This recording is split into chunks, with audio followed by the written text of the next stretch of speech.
Assalamualaikum warahmatullahi wabarakatuh. Waalaikumsalam Jumpa lagi dengan saya Abdullah Nur di channel IAS Media.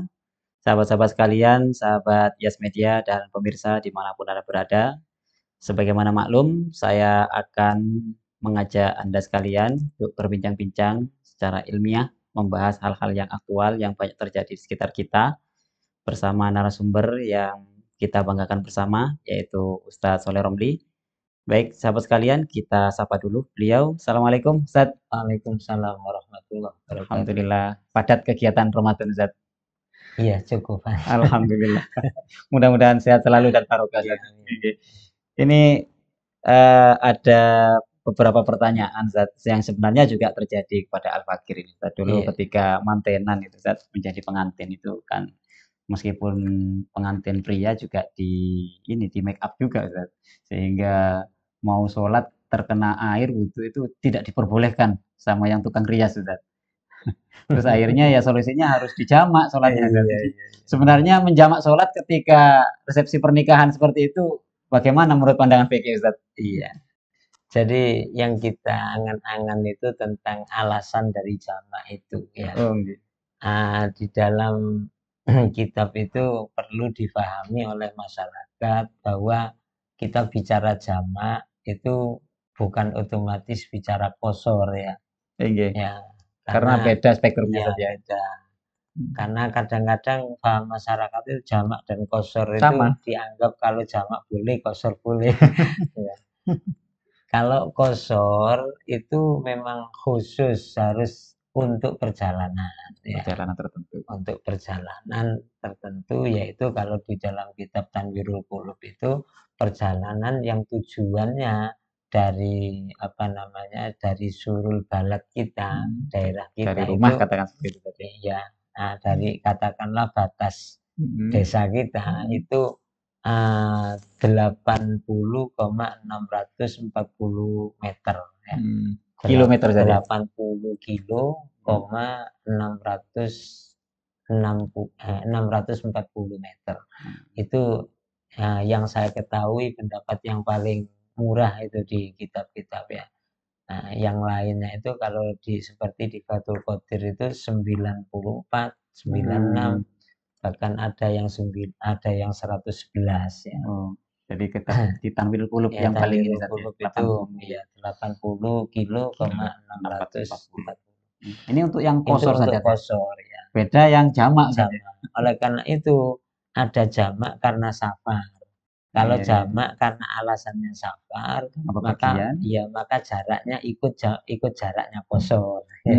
Karena yang punya masafah itu adalah kosor, bukan masafatul jam'i, tapi masafatul qasri, jamaknya diikutkan ke masafatul qasri. Ketentuannya mengikuti yang kosor. Iya, tetapi jamak ini lebih luas. Nah, kalau kita bicara kosor itu hanya bepergian dengan jarak tertentu tadi itu, tapi kalau kita bicara jamak, jamak itu banyak alasan ya.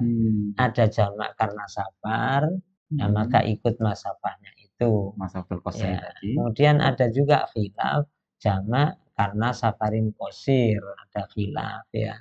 Nah, kata Imam Nawawi walana qaulun itu ya. Ada di mana itu di Buya itu ada bijawazil jam'i Pendapatnya di Imam Nawawi. safarin qasir. Nah, berarti jamak lebih luas. Lebih luas. Kemudian ada jamak karena safar, tadi ada jamak karena sakit. Ya, jamak lil marad namanya. Jadi orang sakit itu boleh melaksanakan jamak dengan mempertimbangkan kapan yang tepat untuk melakukan jamak, apakah jamak takdim ataukah jamak takhir ya. Jadi tanpa mengubah kan, kalau jamak tanpa mengubah jumlah rokaatnya ya. Jadi kalau disatukan saja ya. Jadi mengumpulkan dua sholat di dalam satu waktu. Kalau waktu yang pertama dipakai untuk sholat namanya jamak takdim. Kalau waktu yang kedua dikatakan jamak takhir ya. Nah, jadi ada alasan jamak itu karena safar, ada alasan jamak itu karena marad, ada jamak itu karena hujan ya. Jadi orang yang istiqomah jamaah ke masjid maghrib ke masjid pulang, isya ke masjid pulang lagi kan itu ya. Zuhur ke masjid pulang lagi, asar ke masjid pulang lagi. Lah ini khusus jamak takdim. Jadi ketika kebetulan pada waktu jamaah zuhur kemudian hujan lebat ya, maka boleh langsung jamak takdim dengan asarnya. Jadi asarnya sudah nggak usah Berjamaah. tapi itu orang yang istiqomah berjamaah ke masjid. Nah, ini namanya jamak lil mator. Kemudian muncul ada jamak lil hajat. Oh gitu Zat ya. Ada jamak lil hajat. Ya, mungkin di apa namanya seperti kemanten baru. Betul. Kemanten baru itu sebetulnya jamaknya itu bukan untuk dirias. Ya, Bukan karena riasnya bukan Zat ya. karena Bukan karena riasnya. eman luntur Iya, riasnya. tapi untuk inasi zauja.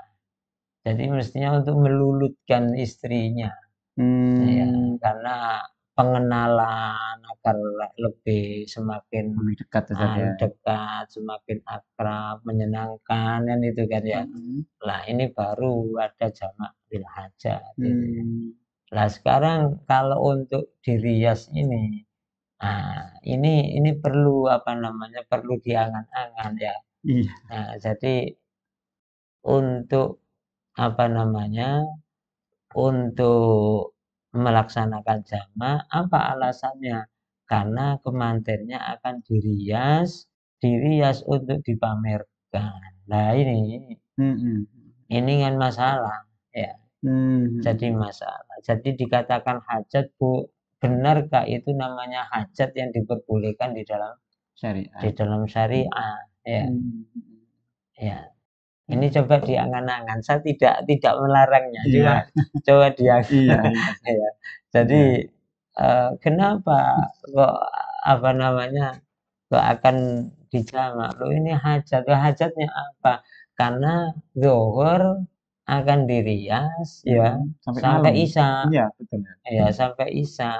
Akhirnya menuntut. Jadi menuntut untuk mengatakan gimana kalau dijamak takdim zuhurnya setelah sholat zuhur dijamak takdim kemudian nanti asarnya tidak usah sholat waktu maghrib akan melaksanakan jamak takhir biar nanti dirias itu sempurna ya.